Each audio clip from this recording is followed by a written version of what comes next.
मध्य प्रदेश के राज्यपाल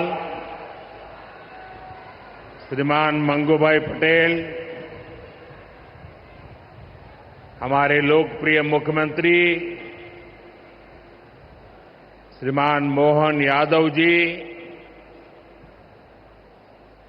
टेक्नोलॉजी के माध्यम से हमारे साथ जुड़े हुए केंद्रीय मंत्री, इंदौर से तोखन साहू जी,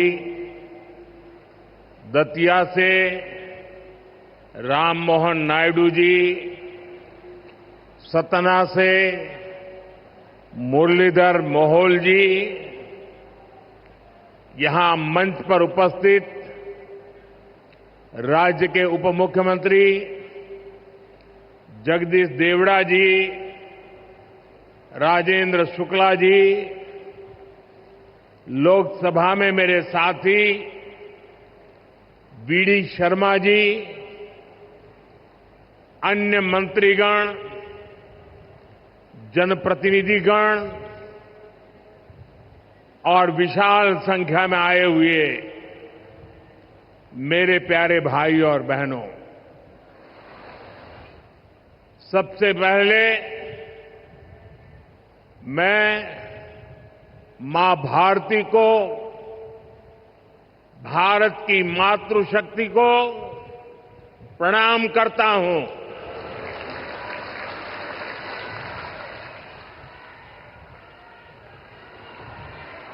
आज यहां इतनी बड़ी संख्या में माताएं, बहनें, बेटियां हमें आशीर्वाद देने आई हैं। मैं आप सभी बहनों के दर्शन पाकर धन्य हो गया हूं।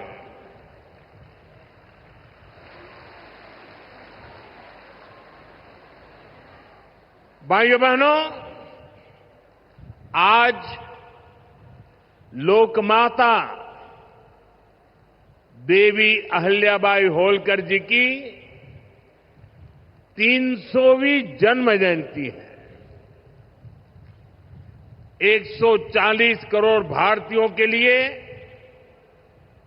ये अवसर प्रेरणा का है। राष्ट्र निर्माण के लिए हो रहे भगीरथ प्रयासों में अपना योगदान देने का है। देवी अहिल्याबाई कहती थी कि शासन का सही अर्थ जनता की सेवा करना और उनके जीवन में सुधार लाना होता है। आज का कार्यक्रम उनकी इस सोच को आगे बढ़ाता है। आज इंदौर मेट्रो की शुरुआत हुई है। दतिया और सतना भी अब हवाई सेवा से जुड़ गए हैं। ये सभी प्रोजेक्ट मध्य प्रदेश में सुविधाएं बढ़ाएंगे, विकास को गति देंगे और रोजगार के अनेक नए अवसर बनाएंगे। मैं आज इस पवित्र दिवस पर विकास के इन सारे कामों के लिए आप सबको, पूरे मध्य प्रदेश को बहुत बहुत बधाई देता हूं। साथियों, लोकमाता देवी अहिल्याबाई होलकर, ये नाम सुनते ही मन में श्रद्धा का भाव उमड़ पड़ता है। उनके महान व्यक्तित्व के बारे में बोलने के लिए शब्द कम पड़ जाते हैं। देवी अहल्याबाई प्रतीक है कि जब इच्छा शक्ति होती है, दृढ़ प्रतिज्ञा होती है, तो परिस्थितियां कितने ही विपरीत क्यों न हो, परिणाम लाकर दिखाया जा सकता है। 250-300 साल पहले जब देश गुलामी की जंजीरों में जकड़ा हुआ था, उस समय ऐसे महान कार्य कर जाना कि आने वाली अनेक पीढ़ियां उसकी चर्चा करें, ये कहना तो आसान है, करना आसान नहीं था। साथियों, लोकमाता अहल्याबाई ने प्रभु सेवा और जन सेवा, इसे कभी अलग नहीं माना।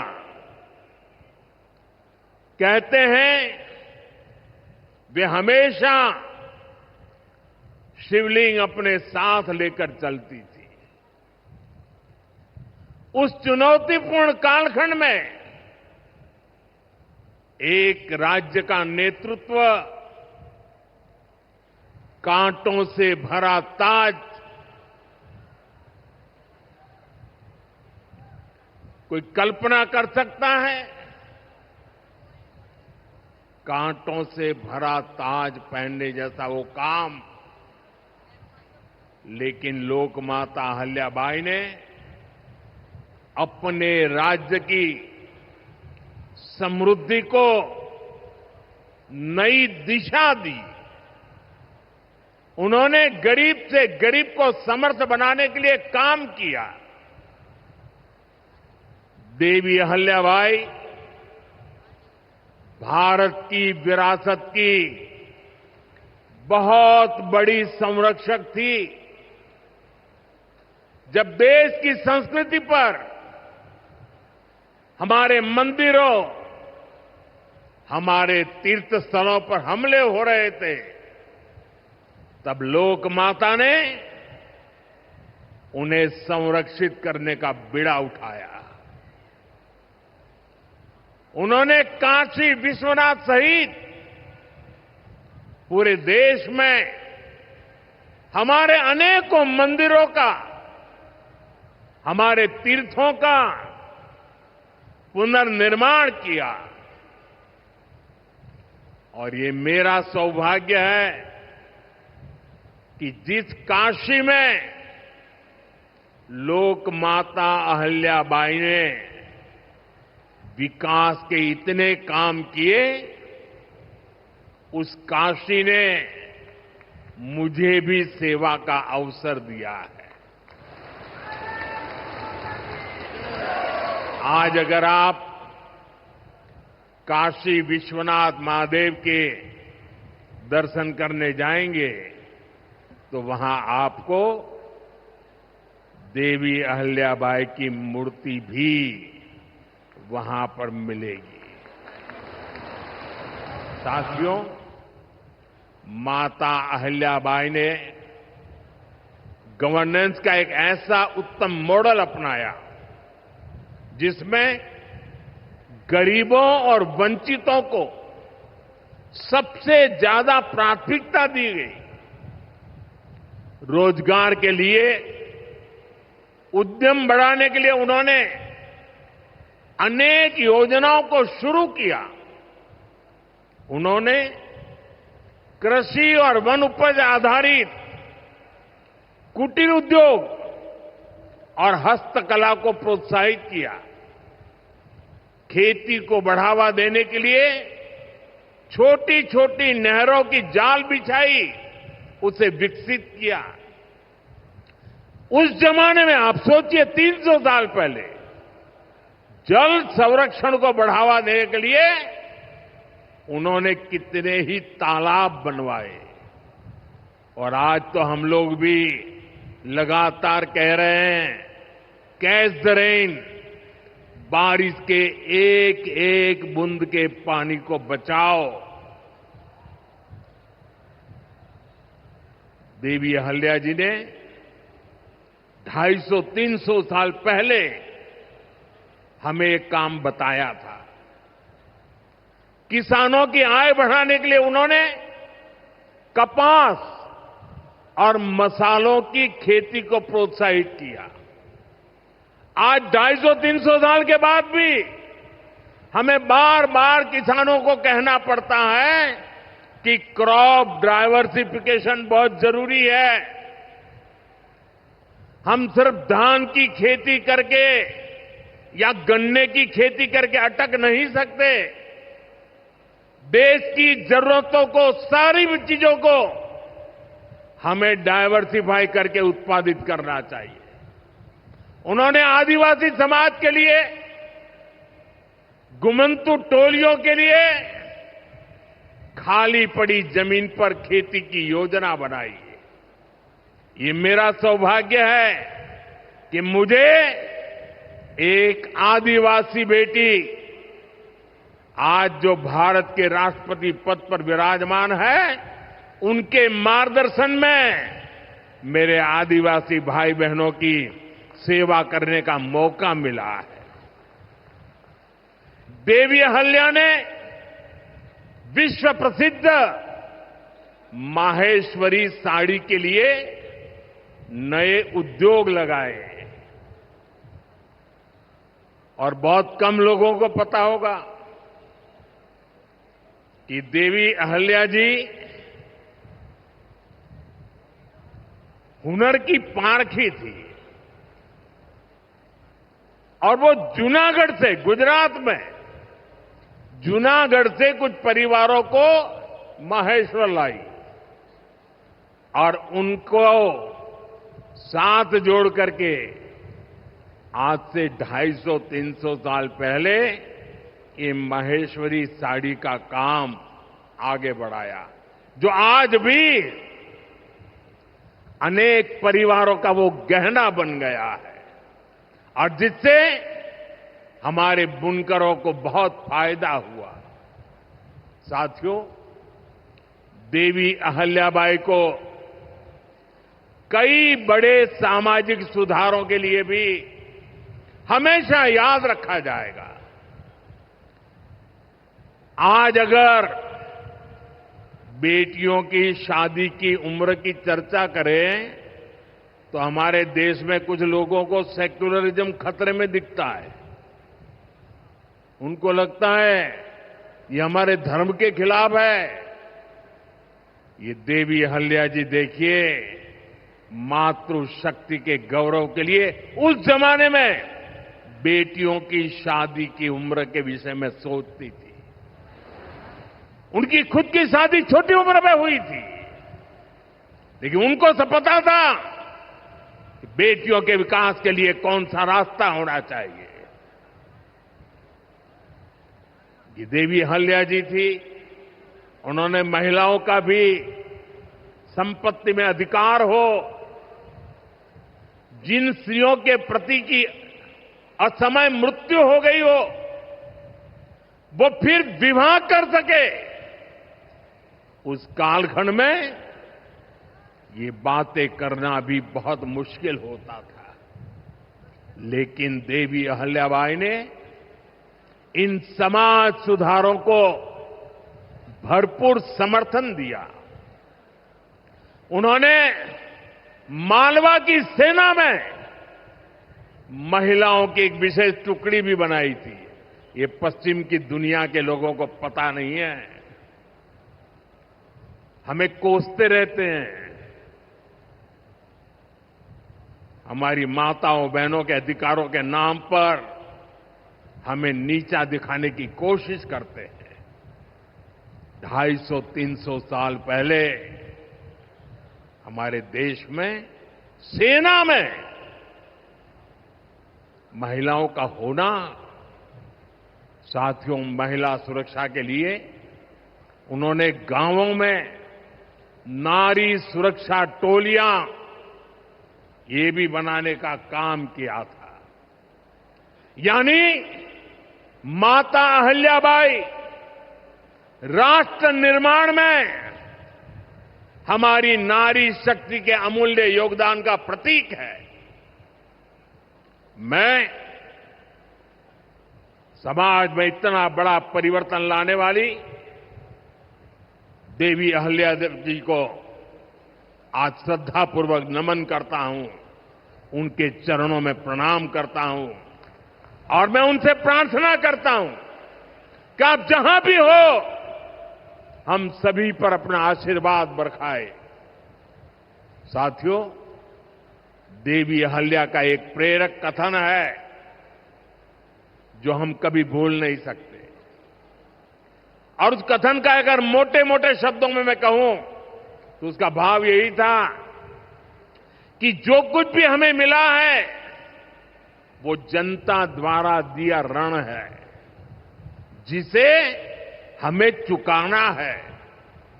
आज हमारी सरकार लोकमाता अहिल्याबाई के इन्हीं मूल्यों पर चलते हुए काम कर रही है। नागरिक देवो भव, ये आज गवर्नेंस का मंत्र है।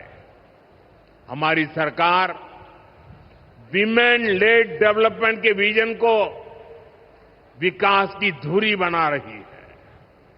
सरकार के हर बड़ी योजना के केंद्र में माताएं, बहनें, बेटियां हैं। आप भी जानती हैं, गरीबों के लिए 4 करोड़ घर बनाए जा चुके हैं और इनमें से अधिकतर घर हमारी माताओं बहनों के नाम पर है। अब मालिकाना हक मेरी माताओं बहनों को दिया है।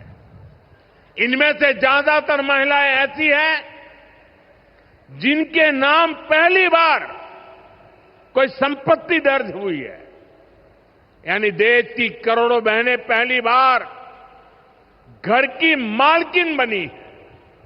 साथियों, आज सरकार हर घर तक नल से जल पहुंचा रही है ताकि हमारी माताओं बहनों को असुविधा ना हो, बेटियां अपनी पढ़ाई में ध्यान दे सके।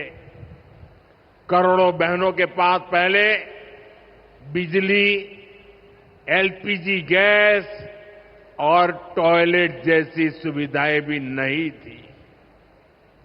ये सुविधाएं भी हमारी सरकार ने पहुंचाई। और ये सिर्फ सुविधाएं नहीं है, ये माताओं बहनों के सम्मान का हमारी तरफ से एक नम्र प्रयास है। इससे गांव की गरीब परिवारों की माताओं बहनों के जीवन से अनेक मुश्किलें कम हुई है। साथियों, पहले माताएं बहनें अपनी बीमारियां छुपाने पर मजबूर थी। गर्भावस्था के दौरान अस्पताल जाने से बचती थी। उनको लगता था कि इससे परिवार पर बोझ पड़ेगा और इसलिए वो दर्द सहती थी, लेकिन परिवार में किसी को बताती नहीं थी। आयुष्मान भारत योजना ने उनकी इस चिंता को भी खत्म किया है। अब वो भी अस्पताल में 5 लाख रुपए तक का मुफ्त इलाज करा सकती है। साथियों, महिलाओं के लिए पढ़ाई और दवाई के साथ ही जो बहुत जरूरी चीज है वो कमाई भी है। जब महिला की अपनी आय होती है तो घर में उसका स्वाभिमान और बढ़ जाता है, घर के निर्णयों में उसकी सहभागिता और बढ़ जाती है। बीते 11 वर्षों में हमारी सरकार ने देश की महिलाओं को आर्थिक रूप से सशक्त करने के लिए निरंतर काम किया है। आप कल्पना कर सकते हैं, 2014 से पहले आपने मुझे सेवा करने का मौका दिया, उसके पहले 30 करोड़ से ज्यादा बहनें ऐसी थी जिनका कोई बैंक खाता ही नहीं था। हमारी सरकार ने इन सभी के बैंक में जन धन खाते खुलवाए। इन्हीं खातों में अब सरकार अलग अलग योजनाओं का पैसा सीधा उनके खाते में भेज रही है। अब वे गांव हो या शहर अपना कुछ न कुछ काम कर रही है, आर्थिक उपार्जन कर रही है, स्वरोजगार कर रही है। उन्हें मुद्रा योजना से बिना गारंटी का लोन मिल रहा है। मुद्रा योजना की 75% से ज्यादा लाभार्थी ये हमारी माताएं, बहनें, बेटियां हैं। साथियों, आज देश में 10 करोड़ बहनें सेल्फ हेल्प ग्रुप से जुड़ी हैं, जो कोई न कोई आर्थिक गतिविधि करती है।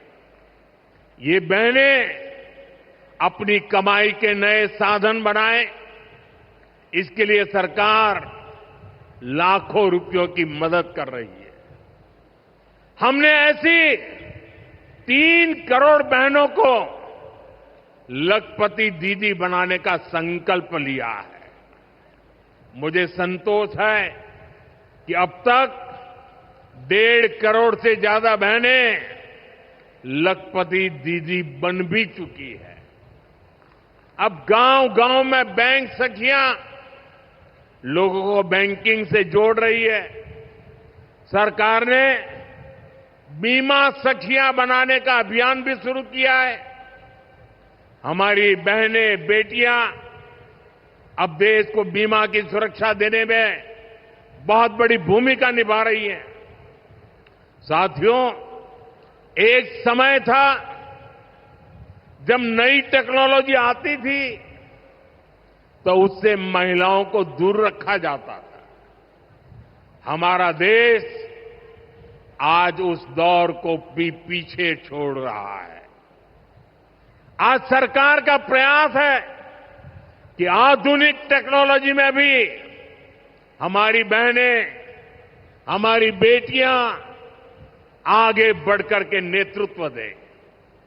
अब जैसे आज खेती में ड्रोन क्रांति आ रही है, इसको हमारी गांव की बहनें ही नेतृत्व दे रही है। नमो ड्रोन दीदी अभियान से गांव की बहनों का हौसला बढ़ रहा है, उनकी कमाई बढ़ रही है और गांव में उनकी एक नई पहचान बन रही है। साथियों, आज बहुत बड़ी संख्या में हमारी बेटियां वैज्ञानिक बन रही है, डॉक्टर, इंजीनियर और पायलट बन रही है। हमारे यहां साइंस और मैथ्स पढ़ने वाली बेटियों की संख्या लगातार बढ़ रही है। आज जितने भी हमारे बड़े स्पेस मिशन हैं, उनमें बड़ी संख्या में वैज्ञानिक के नाते हमारी माताएं, बहनें, बेटियां काम कर रही है। चंद्रयान-3 मिशन पूरा देश गौरव कर रहा है। चंद्रयान-3 मिशन में तो 100 से अधिक महिला वैज्ञानिक और महिला इंजीनियर शामिल थी। ऐसे ही जमाना स्टार्टअप का है। स्टार्टअप के क्षेत्र में भी हमारी बेटियां अद्भुत काम कर रही है। देश में लगभग 45% स्टार्टअप की, उसमें कम से कम एक डायरेक्टर कोई न कोई हमारी बहन है, कोई न कोई हमारी बेटी है, महिला है और ये संख्या लगातार बढ़ रही है। साथियों, हमारा प्रयास है कि नीति निर्माण में बेटियों की भागीदारी लगातार बढ़े। बीते 1 दशक में इसके लिए एक के बाद एक अनेक कदम उठाए गए हैं। हमारी सरकार में पहली बार पूर्णकालिक महिला रक्षा मंत्री बनी। पहली बार देश की वित्त मंत्री एक महिला बनी। पंचायत से लेकर पार्लियामेंट तक महिलाओं की संख्या लगातार बढ़ रही है। इस बार 75 सांसद महिलाएं हैं, लेकिन हमारा प्रयास है कि ये भागीदारी और बढ़े। नारी शक्ति वंदन अधिनियम के पीछे भी यही भावना है। सालों तक इस कानून को रोका गया, लेकिन हमारी सरकार ने इसे पारित करके दिखाया। अब संसद और विधानसभाओं में महिला आरक्षण पक्का हो गया है। कहने का अर्थ ये है कि भाजपा सरकार बहनों बेटियों को हर स्तर पर, हर क्षेत्र में सशक्त कर रही है। साथियों, भारत संस्कृति और संस्कारों का देश है और सिंदूर ये हमारी परंपरा में नारी शक्ति का प्रतीक है। राम भक्ति में रंगे हनुमान जी भी सिंदूर को ही धारण किए हुए हैं। शक्ति पूजा में हम सिंदूर का अर्पण करते हैं और यही सिंदूर अब भारत के शौर्य का प्रतीक बना है।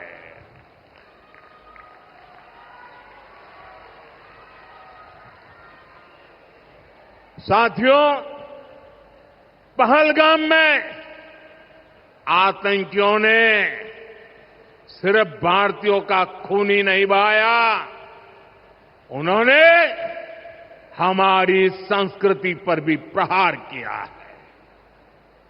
उन्होंने हमारे समाज को बांटने की कोशिश की है और सबसे बड़ी बात, आतंकवादियों ने भारत की नारी शक्ति को चुनौती दी है। ये चुनौती आतंकवादियों और उनके आकाओं के लिए काल बन गई है, काल। ऑपरेशन सिंदूर आतंकवादियों के खिलाफ भारत के इतिहास का सबसे बड़ा और सफल ऑपरेशन है। जहां पाकिस्तान की सेना ने सोचा तक नहीं था, वहां आतंकी ठिकानों को हमारी सेना ने मिट्टी में मिला दिया। सैकड़ों किलोमीटर अंदर घुस करके मिट्टी में मिला दिया। ऑपरेशन सिंदूर ने डंके की चोट पर कह दिया है कि आतंकवादियों के जरिए छद्म युद्ध, प्रॉक्सी वॉर नहीं चलेगा। अब घर में घुसकर भी मारेंगे और जो आतंकियों की मदद करेगा उसको भी इसकी भारी कीमत चुकानी पड़ेगी।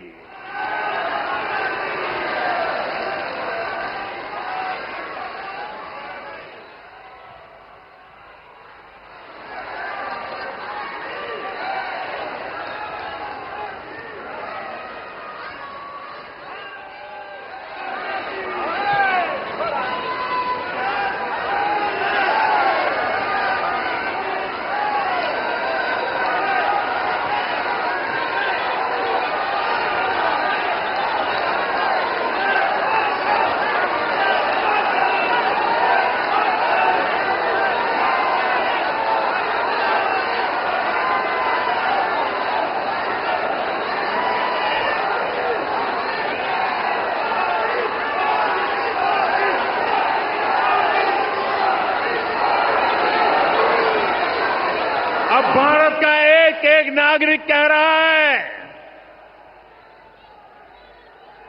140 करोड़ देशवासियों का बुलंद आवाज कह रहा है, अगर अगर तुम गोली चलाओगे तो मान के चलो गोली का जवाब गोले से दिया जाएगा।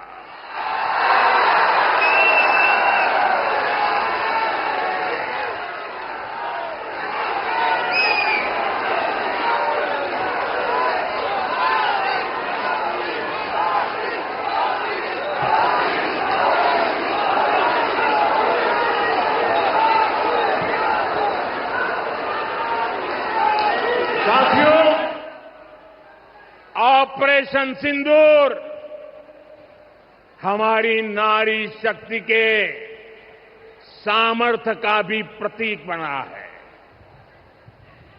हम सभी जानते हैं कि बीएसएफ का इस ऑपरेशन में कितना बड़ा रोल रहा है।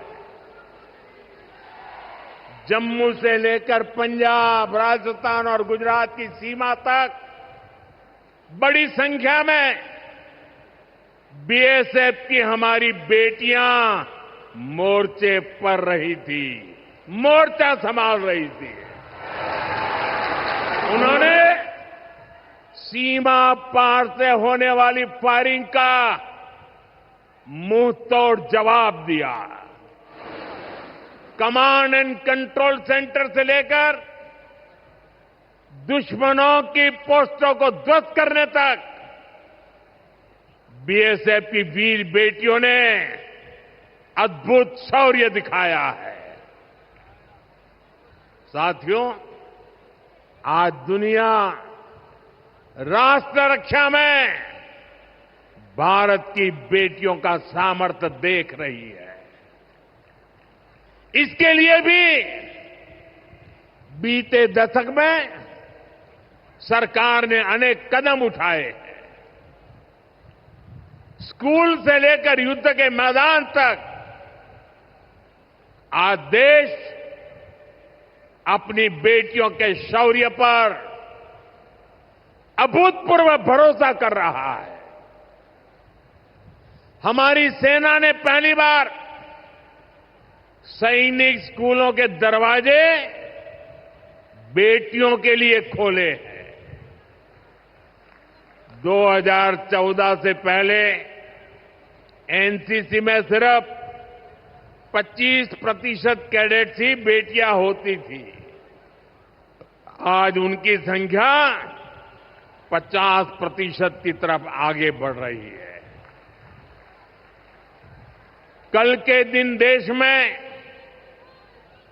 एक और नया इतिहास बना है। आज अखबार में देखा होगा आपने, नेशनल डिफेंस एकेडमी यानी एनडीए से महिला कैडेट्स का पहला बैच पास आउट हुआ है। आज सेना, नौसेना और वायुसेना में बेटियां अग्रिम मोर्चे पर तैनात हो रही है। आज फाइटर प्लेन से लेकर आईएनएस विक्रांत युद्धपोत तक विमेन ऑफिसर्स अपनी जांबाजी दिखा रही है। साथियों, हमारी नौसेना की वीर बेटियों के साहस का ताजा उदाहरण भी देश के सामने है। आपको मैं नाविका सागर परिक्रमा के बारे में बताना चाहता हूं। नेवी की 2 वीर बेटियों ने करीब 250 दिन की समुद्री यात्रा पूरी की है। धरती का चक्कर लगाया है। हजारों किलोमीटर की ये यात्रा उन्होंने ऐसी नाव से की जो मोटर से नहीं बल्कि हवा से चलती है। सोचिए, 250 दिन समंदर में, इतने दिनों तक समंदर में रहना कई कई हफ्ते तक जमीन के दर्शन तक नहीं होना और ऊपर से समंदर का तूफान कितना तेज होता है मुझे पता है। खराब मौसम, भयानक तूफान, उन्होंने 2 बेटियां, उन्होंने हर मुसीबत को हराया है। ये दिखाता है कि चुनौती कितनी भी बड़ी हो, भारत की बेटियां उस पर विजय पा सकती है। साथियों, नक्सलियों के खिलाफ ऑपरेशन हो या फिर सीमा पार का आतंक हो, आज हमारी बेटियां भारत की सुरक्षा की ढाल बन रही है। मैं आज देवी अहल्या की इस पवित्र भूमि से देश की नारी शक्ति को फिर से सैल्यूट करता हूं। साथियों, देवी अहल्या ने अपने शासनकाल में विकास के कार्यों के साथ साथ विरासत को भी सहेजा। आज का भारत भी विकास और विरासत दोनों को साथ लेकर चल रहा है। आधुनिक इंफ्रास्ट्रक्चर के निर्माण को देश कैसे गति दे रहे हैं, आज का कार्यक्रम इसका उदाहरण है। आज मध्य प्रदेश को पहली मेट्रो सुविधा मिली है। इंदौर पहले ही स्वच्छता के लिए दुनिया में अपनी पहचान बना चुका है। अब इंदौर की पहचान उसकी मेट्रो से भी होने जा रही है। यहां भोपाल में भी मेट्रो का काम तेजी से चल रहा है। मध्य प्रदेश में रेलवे के क्षेत्र में व्यापक काम हो रहा है। कुछ दिन पहले ही केंद्र सरकार ने रतलाम नागदा रूट को 4 लाइनों में बदलने के लिए स्वीकृति दे दी है। इससे इस क्षेत्र में और ज्यादा ट्रेनें चल पाएगी, भीड़भाड़ कम होगी। केंद्र सरकार ने इंदौर मनमाड़ रेल परियोजना को भी मंजूरी दे दी है। साथियों, आज मध्य प्रदेश के दतिया और सतना भी हवाई यात्रा के नेटवर्क से जुड़ गए हैं। इन दोनों हवाई अड्डों से बुंदेलखंड और विंध्य क्षेत्र में एयर कनेक्टिविटी बेहतर होगी। अब मां पीतांबरा, मां शारदा देवी और पवित्र चित्रकूट धाम के दर्शन करना और सुलभ हो जाएगा। साथियों, आज भारत इतिहास के उस मोड़ पर है जहां हमें अपनी सुरक्षा, अपने सामर्थ्य और अपनी संस्कृति हर स्तर पर काम करना है। हमें अपना परिश्रम बढ़ाना है। इसमें हमारी मातृशक्ति, हमारी माताओं, बहनों, बेटियों की भूमिका बहुत बड़ी है। हमारे सामने लोक माता देवी अहल्याबाई जी की प्रेरणा है।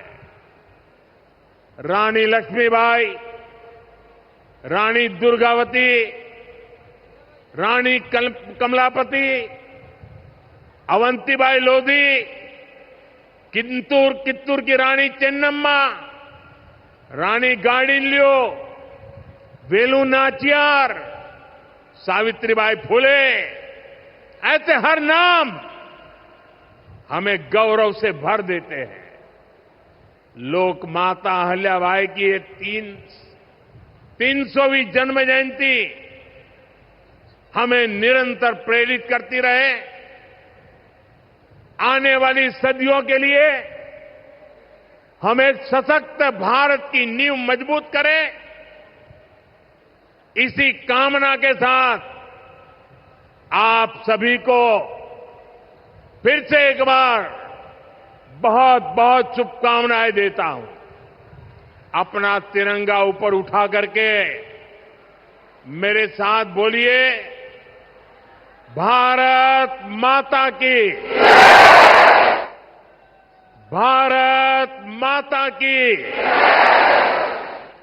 भारत माता की, वंदे वंदे वंदे वंदे वंदे वंदे वंदे वंदे वंदे।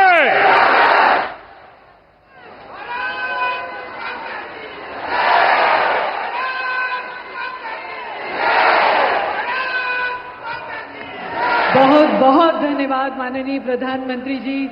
और देवी सज्जनों, मुझे कहने की जरूरत नहीं, पर आप सभी की